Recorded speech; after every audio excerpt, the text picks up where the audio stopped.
তুমি কি পারবে দেশের স্বার্থে প্রয়োজনে জান দিতে? তুমি কি পারবে লাখ শহীদের স্বপ্ন পূরণ করতে?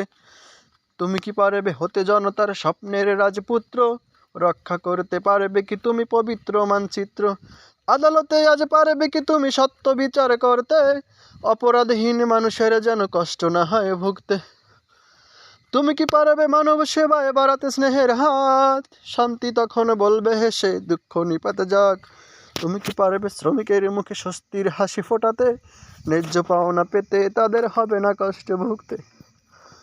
এতই যখন পারো, তবে কেন গরিবের পকেট হাতিয়ে রাজ্য প্রাসাদ গড়ো? তবে কেন গরিবের পকেট হাতিয়ে রাজ্য প্রাসাদ গড়ো? প্রিয় বন্ধু আমার, তোকে হারিয়ে ফেলেছি। দেখতে দেখতে 1 বছর হয়ে গেল, বুঝতেই পারিনি। অথচ এই 1 বছরে কত মানুষের ফোন আসে, কত মানুষের সুখ দুঃখের কথা শোনা হয়, বলা হয়, কিন্তু দেখ, তোর ফোন আসে না, তোর সাথে কথাও হয় না। তোকে নিয়ে অনেক অনেক কথা জমে আছে বুকের মাঝে, যা কাউকে বলার মতো নয়, যা এই বুকের ভিতরই রয়ে গেছে।